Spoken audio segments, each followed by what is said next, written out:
Now at 10, Republican presidential contenders take center stage in a primetime debate, plus an alarming arrest. In my perspective, it didn't look like a bomb. President Obama and millions of others stand with Ahmed after police mistake his homemade clock for a potential bomb.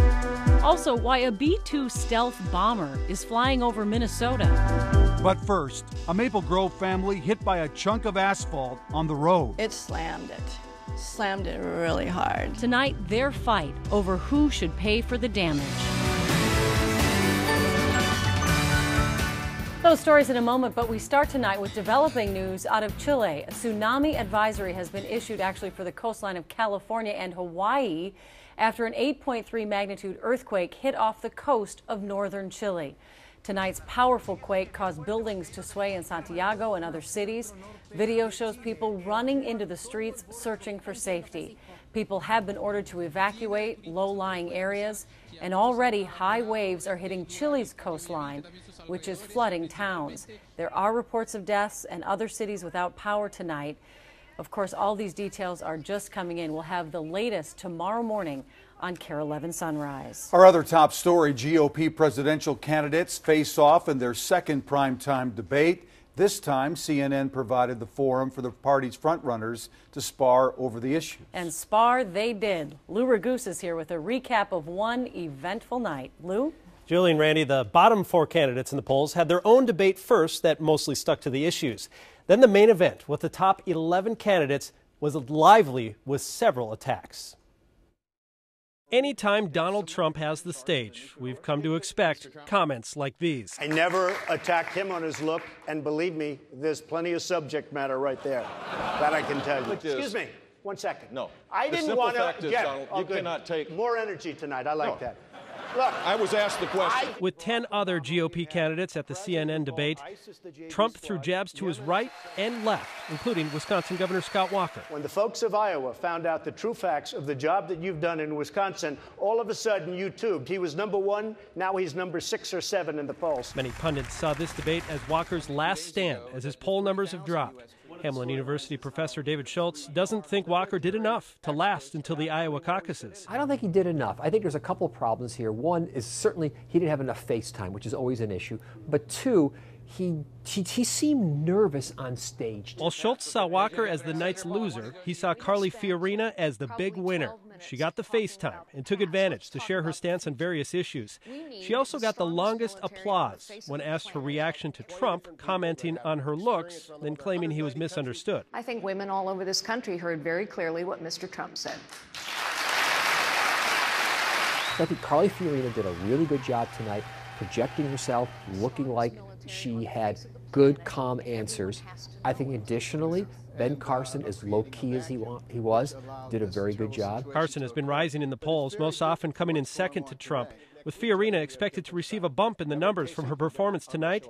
That could mean the 3 non-politicians running for the GOP nomination have an even bigger share of support than the rest of the traditional politicians in the running. And speaking of the traditional politicians, many pundits were expecting to see Jeb Bush take a more aggressive approach tonight and take on Donald Trump for his criticisms. But our political expert, David Schultz, doesn't think Bush accomplished that tonight. If you have questions for the expert, David Schultz is on our KARE 11 Facebook page right now to answer them. Guys, back to you. Sure, big debate will be going on Facebook as well. Thank you, Lou. Well, some new details tonight on the major fires burning in Northern California.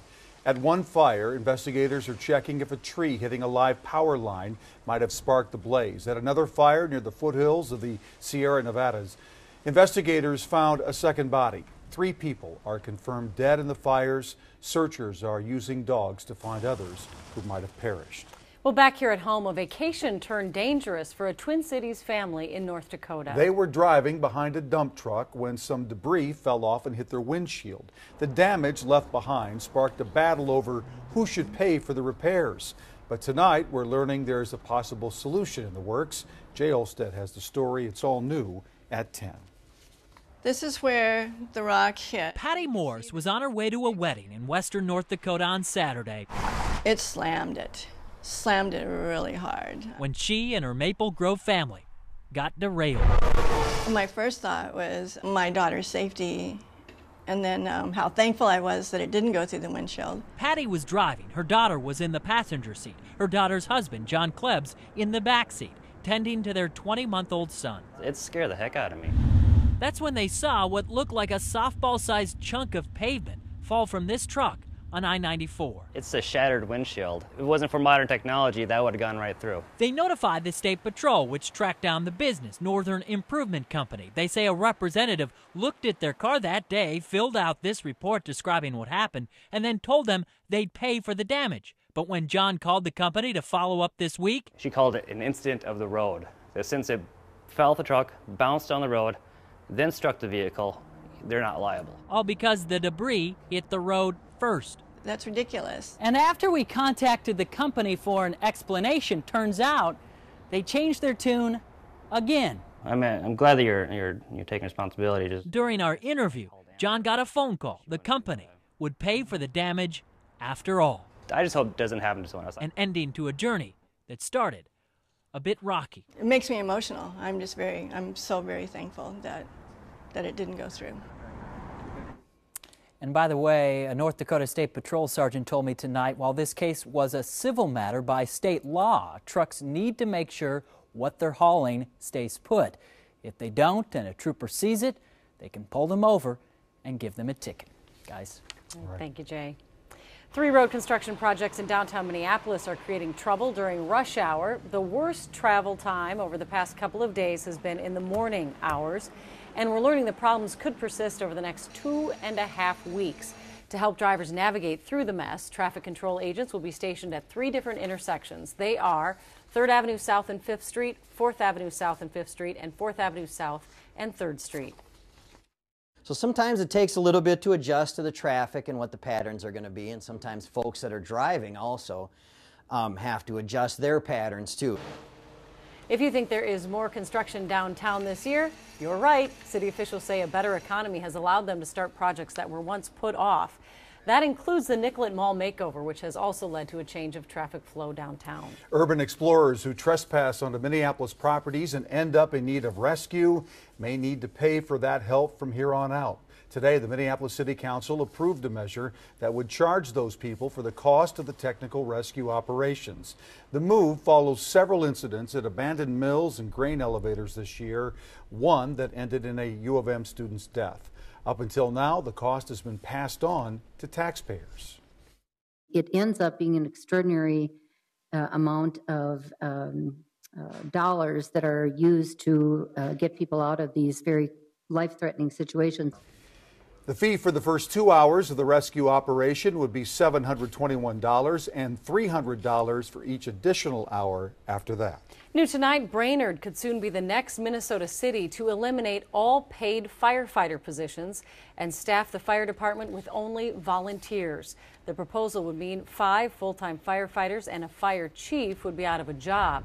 City leaders say they can no longer afford to pay for a fire department, but the Minnesota Professional Firefighters disagree, saying the change could put lives at risk.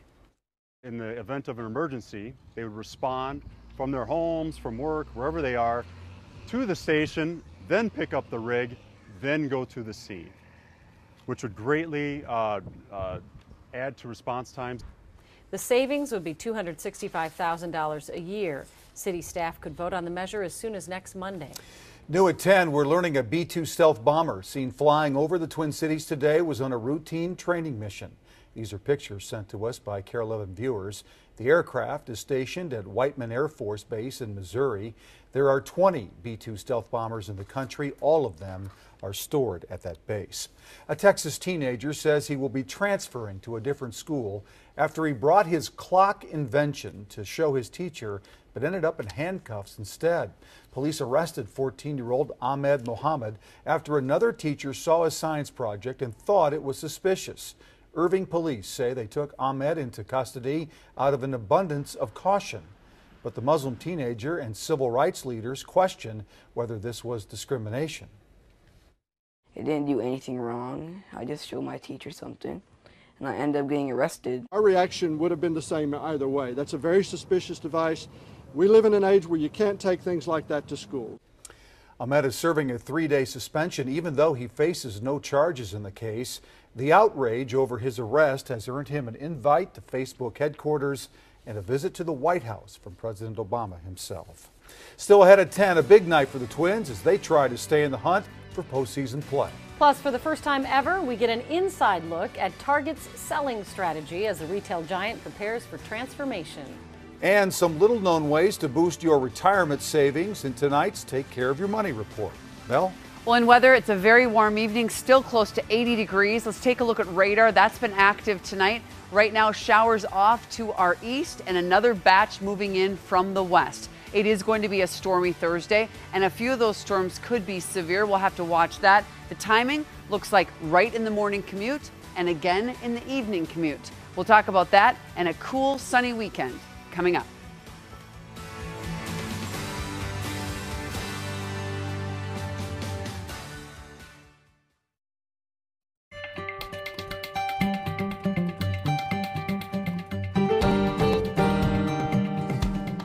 Moving money in and out of your retirement account can be tricky. There are stacks of rules that go with it. But as Chris Harapsky shows us, some of those rules can be bent. Let me be frank. Lynn, actually. Do you want to put more of these in your retirement account? Perhaps you want to take more of these out of your retirement account without penalty. Well, here's some little-known tips from financial advisors, free of charge. First, the catch-up rule. If you're turning 50 this year or already 50, you can do a catch-up contribution, which means you can put additional money into your retirement plan. The average person has a cap on how much they can contribute to their 401k, which is $18,000 a year. The catch-up rule allows folks of this age to put an additional $6,000 into their 401ks and an additional $1,000 into an IRA. Moving on. Let's say you've routinely invested in your retirement account, but you need some cash right now.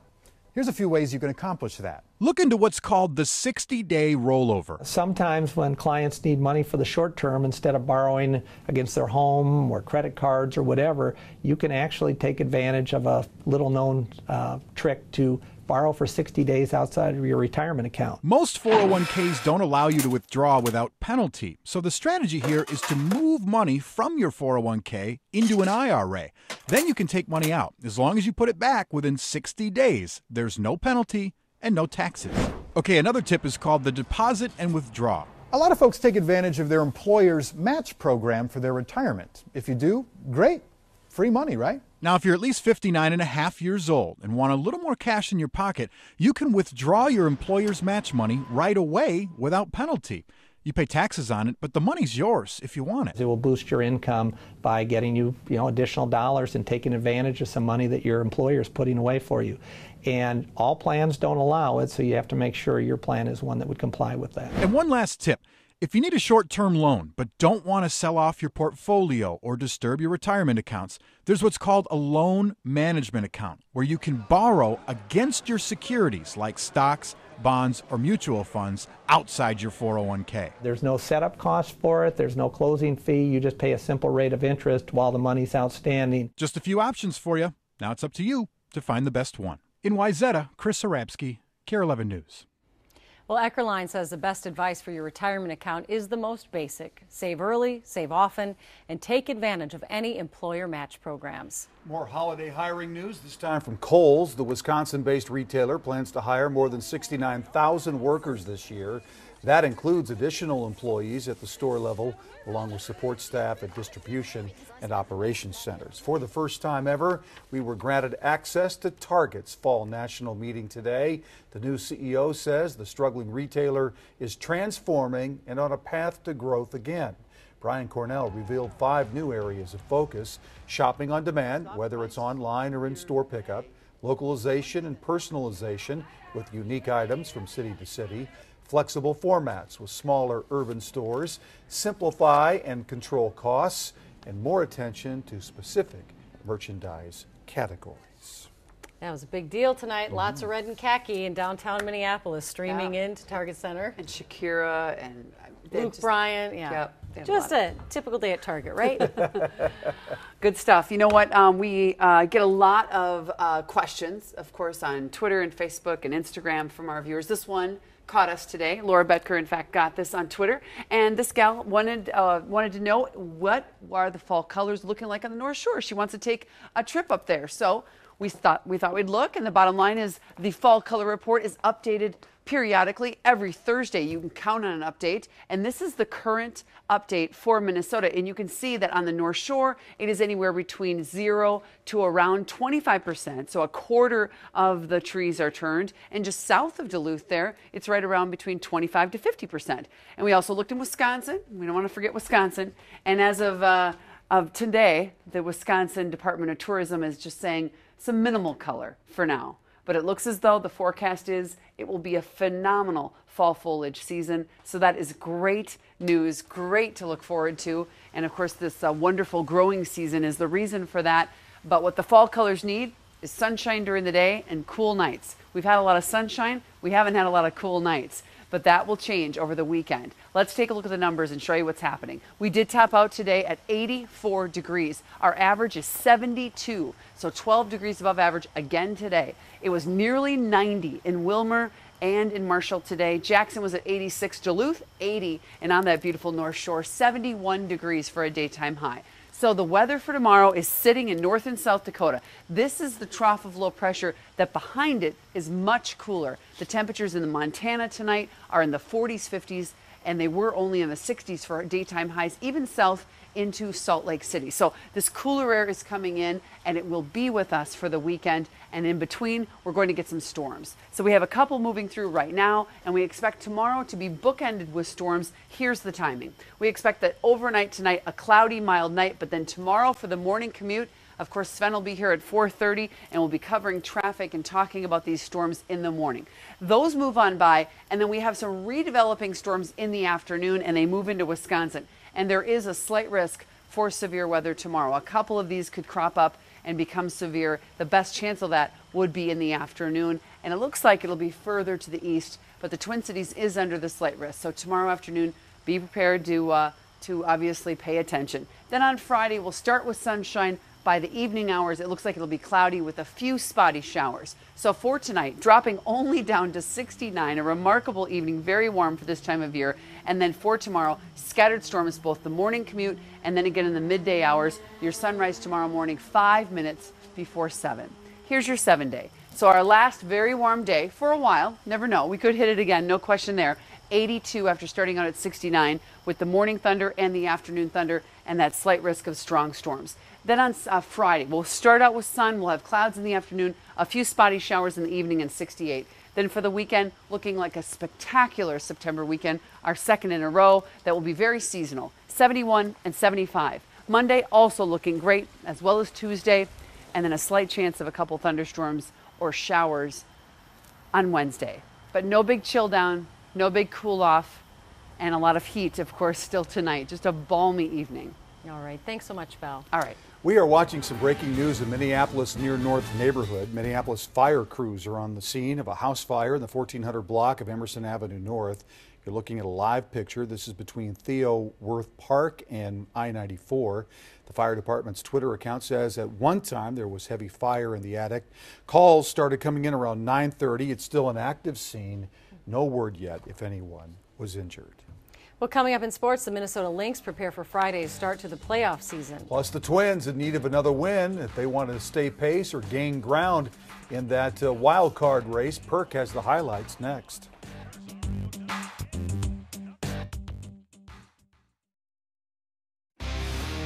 KARE 11 Sports from the Mayo Clinic Sports Medicine Sports Desk. Things are getting fun in the baseball world. After an hour rain delay, the rain subsides, allowing the Twins and Tigers to play their series finale tonight. Roberto Clemente Day around the big leagues. Minnesota gets in a 2-0 hole to the Tigers in this one. But then Eddie Rosario blasts his 10th home run of the season. He becomes the first Twin since 2001 with 10 homers and 10 triples in the same season. Stays 2-1 until the 7th inning. That's when Torrey Hunter comes through against his former team, lacing the single to left to tie this thing up, and he is fired up over there at first base. Up comes Eddie Rosario again. Game tied. Through the hole, into right. Twins take the lead, and right now that's where we stand in the 8th inning. Minnesota looking to beat the Tigers. And so if the Twins can hold on, they'll be just a half game back in the wild card race. That's because Prince Fielder hits a pair of homers and the Rangers throttle Houston for the third straight night. Twins now just on the heels of the Astros, who they're chasing, as the youth is exposing Houston down the stretch here, it appears. Whether we get into see the Twins in the postseason, that remains to be seen. We do get the Minnesota Lynx, though, on Friday. Just a couple nights, they'll open up their postseason at home against L.A. Good news, too. The team will be at full strength. Two-star players have been dealing with foot injuries. Lindsey Whalen and Simone Augustus have missed all of September as they nursed themselves back to health. But as of now, it looks like they'll be good to go come Friday. I'm just glad that I'm, back out there, able to get a sweat. Now I don't have to monitor what I eat. I'm burning calories again, things like that. But just to be in the flow of things, the competitive nature, just getting after it with my teammates. It's been really enjoyable and a lot of fun to game plan and talk strategy. And it's a lot more fun to talk about that stuff than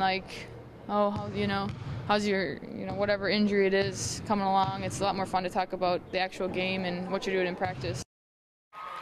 By the way, Timberwolf Tyus Jones bought 500 tickets to Friday night's Lynx game and then gave away those tickets this morning to Lucky Hoops fans. Jones used to be a practice player for the Lynx a few years back. He also used to be a Duke Blue Devil, and before that, the point guard at Apple Valley High School. And today, at a school assembly at Apple Valley, put on by the Harbor of Jostens, Jones talks Timberwolves with the students. He also talked about his head coach, Flip Saunders, and his battle with cancer. It hit me pretty hard just because you never want anyone to go through that, especially not someone you're close with and close to. So, when I heard that news, it was definitely pretty sad. Reached out to Coach Saunders and just let him know I was praying for him and that I'm with him and that he'll get through this. Nino Niederreiter does his best Ed McMahon impersonation today. For those of you too young to know who Ed McMahon was, never mind. Hello. What? Oh my goodness. You must be Maureen. I cannot believe it. Nino, our favorite. Great. It's not the Publishers Clearinghouse sweepstakes, but it is pretty cool. He dropped off digital season ticket cards, one of 6 Wild players out and about, dispersed through the metro, spreading the love. Media Day tomorrow, training camp Friday, and then the preseason begins on Monday. I like that he's sporting a Twins cap there, too. KARE 11 News returns after this. Before we go, an unusual search and rescue mission to catch a stray exotic animal in North Dakota. A kangaroo is on the loose in the town of Hatton. There have been several sightings this week, but so far no luck in capturing it.